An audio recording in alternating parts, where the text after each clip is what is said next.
싱싱한 인터뷰 더 부자 얼라이브, 오늘도 편득현 부장과 함께하는 글로벌 IB 인사이트 시간입니다. 부장님 안녕하세요. 네, 안녕하십니까? 지난 2주간 어떠셨습니까?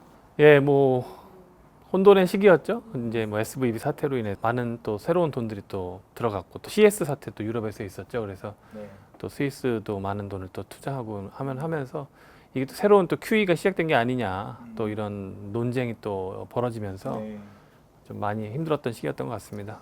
개인 투자자들 입장에서는 하루하루 미국 주식을 보는 마음이 참 좌불안석, 불안할 것 같아요. 부장님도 미국 주식 좀 투자하실 텐데 어때요? 맨날 투자하시면서 요즘 어떻습니까? 그러니까 재밌는 게 제가 말씀드린 바 있는데, 이제 20년 이상 투자하신 분들이 투표할 수 있는 그런 시장 뷰에 대한 투표할 수 있는 사이트가 있는데, AI라는 사이트가 있는데 가보면은 지금 시장을 나쁘게 보는 사람의 뷰가 정말 엄청나게 늘었어요.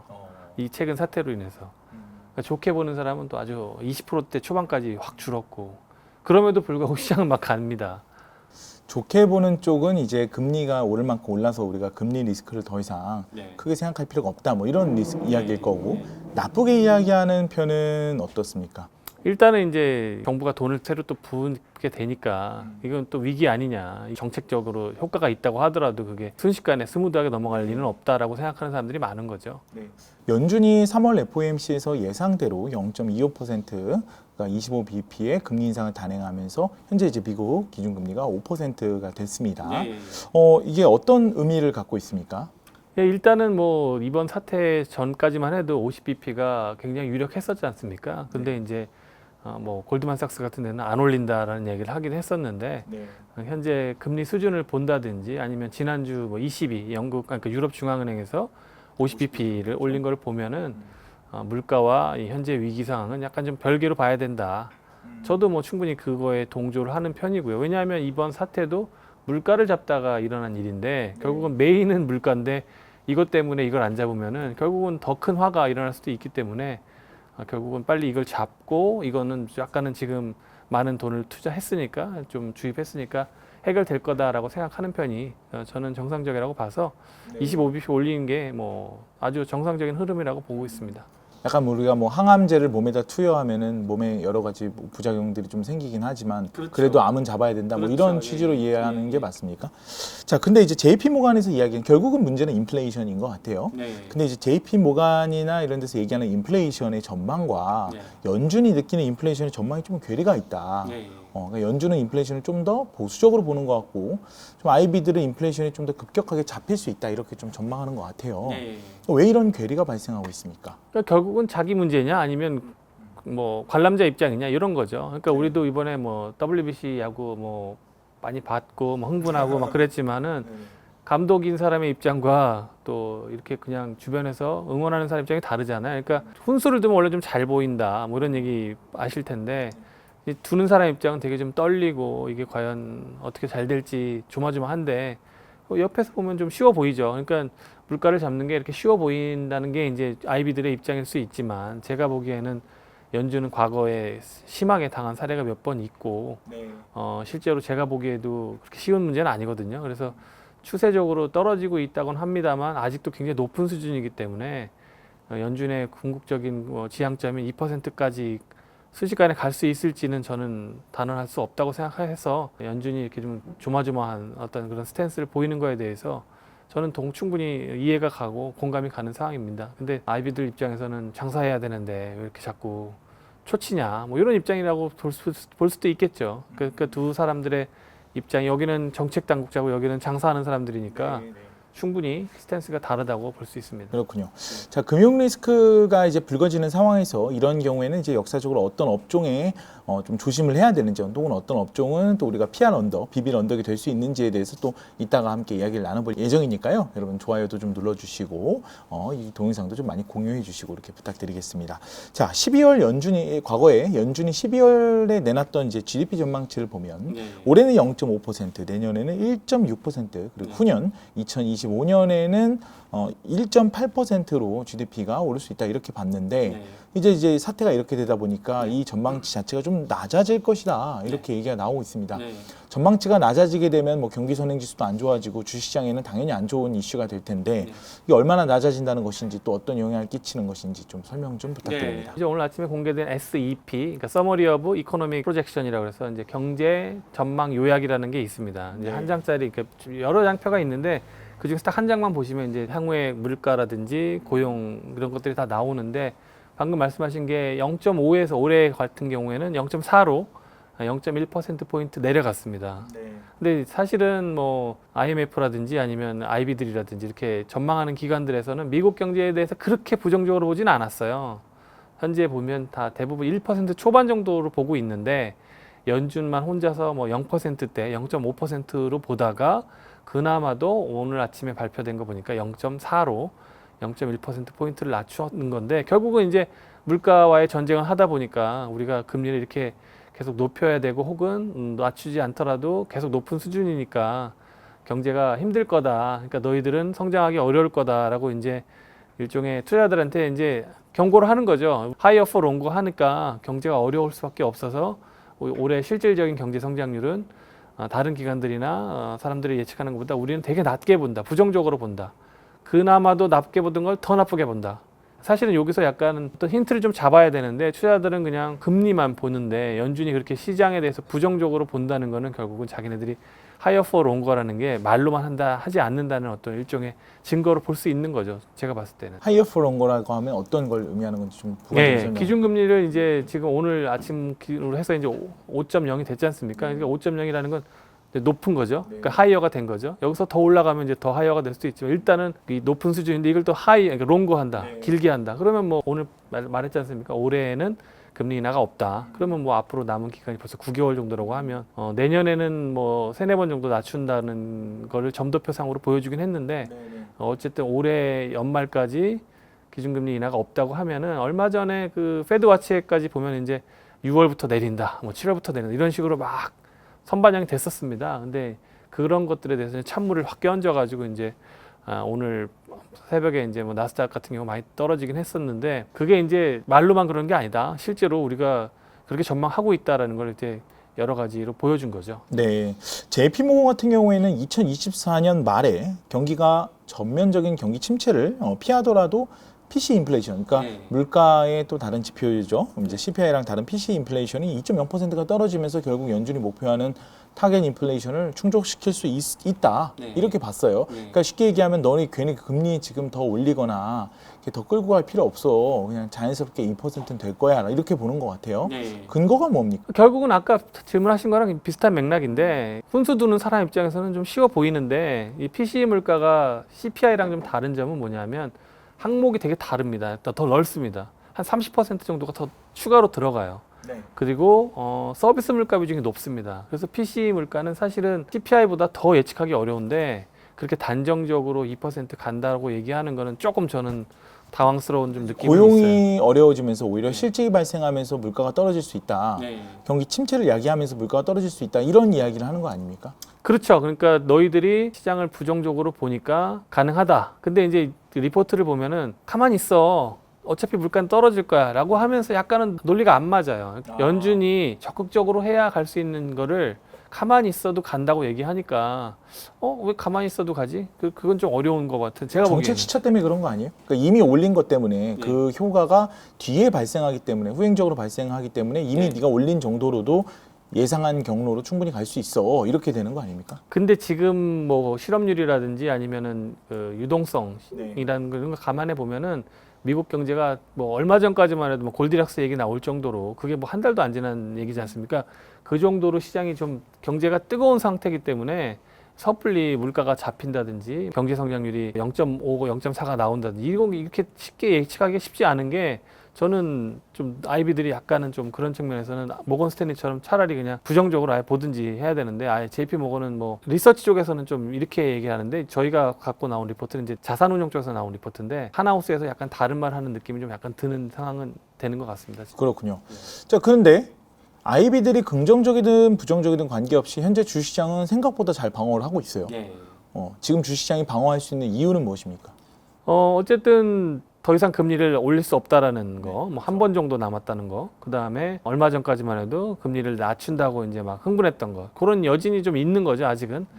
그래서 사람들이 금리 하나만 보고서 지금 되게 환호하고 있다. 환호하고 있는 상황인 것 같아서 조금은 좀 제가 보기에는 안타까운 상황이라고 보여집니다 지금. 자, 이 여진이 없어지고 나서 이제 우리가 항상 금리 이야기가 조금 잠잠해지고 나면 항상 이야기하는 것은 결국에는 기업 이익이고, 네. 그렇죠? 그다음에 고용이고, 그다음에 기업들의 뭐 매출 증가율이라든가 이런 펀더멘탈적 이슈들이 이제 분명히 또 나올 텐데, 자, 이런 이슈들이 언제부터 좀 본격화되고 지금 이런 아까 말씀드린 환호가 좀 끝나고 주식시장이 조정의 가능성이 더 높아진다. 이 시기는 언제로 봐야 됩니까? 일단은 뭐 정책의 레깅 효과라 그러죠. 이게 약간 지연되는 게 한 3개월에서 6개월 정도기 때문에 저는 올해 한 7, 8월 정도까지는 어려운 현상이 이제 한 번 정도 시장에 나타날 거라고 보고 있습니다. 그래서 빠르면 5월 정도 세리메이가 될 거고, 만약에 그때 시장에 하락하는 폭이라든지 이런 게 좀 약하다 그러면은 우리가 전통적으로 갖고 있는 10월 정도에 크게 한번 조정이 오지 않을까 생각을 하고요. 만약에 두 번 다 오지 않으면 내년 시장에 대해서는 약간 좀 공포스러운 좀. 약간 그러면 떨어져라. 안 떨어졌어? 난 또 떨어지겠지. 안 떨어졌어? 또 떨어지겠지. 이렇게 하면 우리가 소위 말하는 폭락기가 되는 거잖아요. 폭락기라 하면 계속 떨어지길 바라면서 지켜보고 언젠간 떨어질 거야. 이렇게 보는 입장이 돼버리면 안 되잖아요. 근데 이거는 과학적으로 물리적인 현상인 거죠. 내가 뭘 떨어뜨렸는데 안 떨어지고 소리가 안 나면은 기다려야죠. 그게 안 떨어지면 말이 안 되는 거니까. 이거는 그냥 어떤 희망 고문이라든지 뭐 그냥 뭐 인디안 기후제 이런 게 아니라 실질적으로 굉장히 위기 상태를 맞아가지고 미국 정부나 뭐 스위스 정부에서 대단히 시급하게 조치를 취한 거 아닙니까? 그러면 그 효과가 반드시 부작용이 많이 나타난단 말이죠.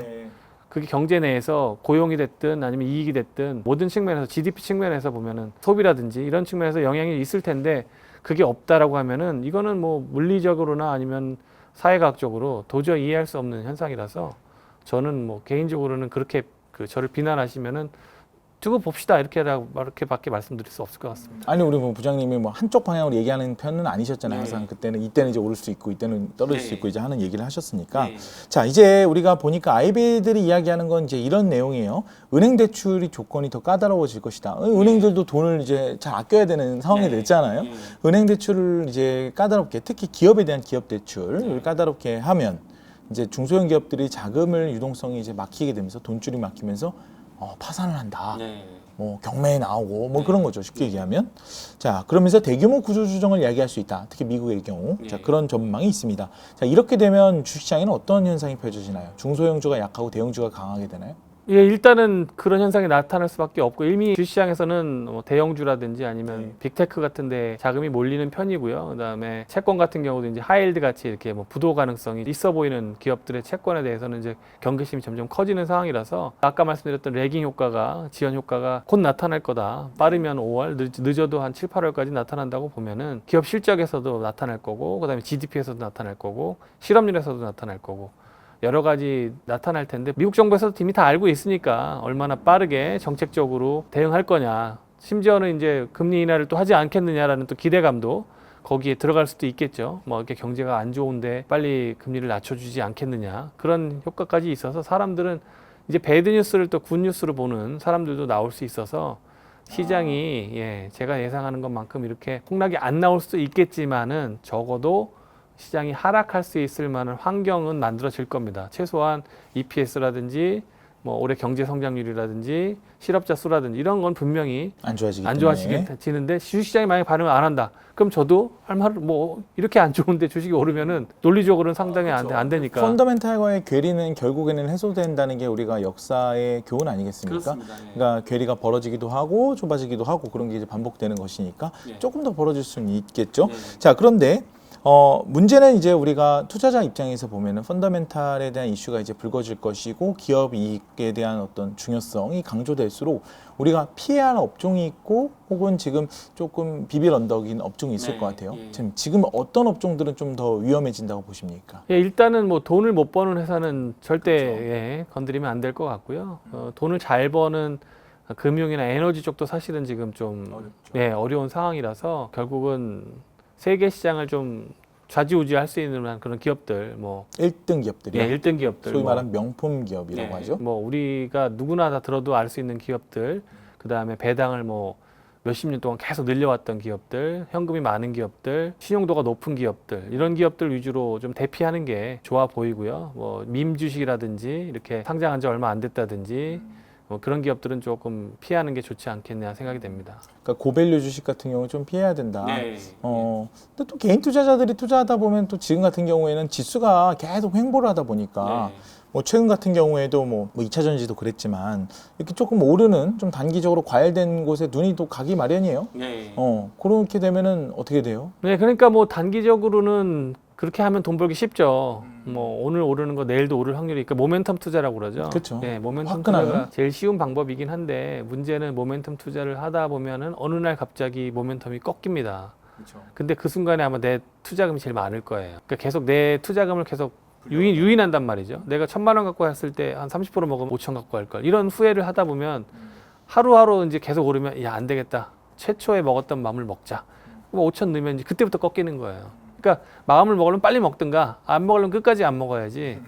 결국 사람을 막 계속 꼬시다가 투자를 끝내 하게 만든 다음에 이제 꺾이는 거기서 이제 많은 사람들이 투자해서 실패를 하게 되기 때문에 이 점 꼭 기억해 두시는 게 좋을 것 같습니다. 그래서 수익을 내는 종목이 좋은 종목이라는 건 저도 알겠는데 너무 늦게 많은 돈을 투자하시면은 낭패를 볼 수 있으니까 또 약간 또 공포심이 들 때는 좀 투자하시는 게 괜찮은데 마음이 좀 편안하다든지 이제는 좀 주식을 안 봐도 되겠구나 이렇게 생각하실 때부터 아마 갑자기 꺾일 거예요. 그래서 이런 현상에 대해서는 꼭 유념하시고 주의하시는 게 필요합니다. 제가 뭐 이렇게 비관론자일 때도 있고 아닐 때도 있는데 지금 당장은 아니더라도 올해 한 번 정도는 꼭 어려운 시기가 올 수 있다는 점은 꼭 유념하시는 게 좋을 것 같습니다. 그렇군요. 어려운 시기가 오면 또 준비한 개인 투자자분들 같은 경우에는 한편으로는 또 기회가 될 수 있는 측면이 있으니까요. 항상 뭐 주시장의 위기와 기회를 양면의 동전처럼 갖고 있지 그러니까 않습니까? 돈이 많으신 분들은 진짜 뭐 슈퍼개미 이런 분들이 돈 벌기 쉬운 이유는 이렇게 모멘텀 투자를 안 하세요. 그래봐야 푼돈이다. 그러니까 이분들은 수익률은 적을지어도 투자 금액이 많기 때문에 50억 갖고 10%만 먹어도 5억이란 말이죠. 근데 우리가 5억을 먹을 수 없잖아요. 우리가 개인 투자자들이. 수익률은 개미가 좋을 수 있을지 몰라도 절대 금액으로 보면은 한 방에 왕창 먹어가는 거는 항상 돈 많은 분들이거든요. 그래서 이분들은 쌀 때, 그러니까 아주 사람들이 패닉에 빠졌을 때, 반대매매 나갈 때, 이럴 때 들어가서 정상적인 흐름으로 돌아왔을 때 그때 나가기만 해도 벌써 어마어마한 돈이 벌리거든요. 근데 우리는 좀 조마조마하게 막 1,000만 원 넣고 2,000만 원 넣고 해가지고 막 차트가 막 52주 신고가입니다. 그러면 이럴 때 들어가니까 퍼센테이지는 높은데 딴 금액은 많지가 않아요. 그러니까 이제 결국은 고문 재주가 부리고 돈은 이제 떼놈이 번다고. 진짜 큰 돈은 이제 큰 손들이 벌어간다. 삼성전자 5만 원 뭐 다시 재진입한다 그러면 그냥 큰 손 들어가겠죠. 나중에 뭐 한 7, 8만 원 나간다. 워낙 많은 돈을 넣기 때문에 2만 원만 먹어도 꽤 큰 돈을 벌어요. 근데 우리는 그래 갖고는 돈 못 벌잖아요. 그러니까 우리는 막 100%, 200% 오른 종목을 자꾸 찾는데 그래서 주식시장이 돈 많은 분들이 돈 벌기 쉬운 구조로 돼 있어요. 지금같이 조마조마할 때 자꾸 관심 갖고 따라가지 마시고 나중에 제가 말한 상황이 왔을 때 그냥 한 방에 홈런 치는 게 낫지 않겠느냐. 예, 그렇게 생각합니다. 자, 금리 이야기 인상하다 보니까 이제 지금 5%까지 미국 금리가 올랐잖아요. 근데 한국은행의 지금 금리를 생각해 보면 좀 더 추가로 한국은행도 올릴 수밖에 없는 상황이 되는 것 같아요. 네, 뭐 50bp, 25bp 어느 정도 올릴 거라고 보세요? 일단은 다음 달 11일인가에 금토회가 있는데 일단은 25bp는 무조건 올릴 것 같고요. 그 이상은 올리지 않을 것 같습니다. 근데 그렇죠. 최대 25bp 그리고 좀 격차가 커져도 기다릴 것 같아요. 그냥 버틸 거. 지금 올리면 부동산이 너무 박살날 수 있어서. 그러니까요. 그리고 뭐 제가 듣기로는 하는 총재님께서 뭐 연준에 대해서 약간 걱정을 많이 하신다. 그런 얘기도 좀 들었거든요. 그러니까 정책적으로 좀 너무 뭐 늦거나 아주 빠르거나. 공감하진 않는군요. 그래서 그렇군요. 연준이 좀 힘든 상황에 있어서 우리가 저 사람들이 하는 거에 대해서 그대로 따라갈 필요는 없다. 뭐 이 정도의 스탠스는 갖고 있다고 제가 들었습니다. 네, 좋습니다. 우리 4월, 5월까지 계속 변동성이 이어지고 좀 어려운 주식 환경이 될 것 같습니다. 그때까지 우리 편 부장님 우리가 방송하는 과정 속에서 앞으로도 좀 좋은 지혜 계속 좀 전달해 주시기 부탁드립니다. 네, 제가 뭐 한국경제에 칼럼을 쓰고 있으니까 뭐 그거는 이제 매주 나가는 칼럼이니까 또 내용도 되게 좀 더 심오하고 재밌게 나가니까 방송을 꼭 못 보시더라도 그 칼럼만큼은 꼭 읽어주셨으면 좋겠다 그런 생각을 하게 됩니다. 네, 우리 2주 뒤에 뭐 혹은 뭐 좀 더 빠르게 혹은 늦게 될 수도 있겠지만 편도사님 다시 뵙도록 하겠습니다. 네, 고맙습니다. 감사합니다.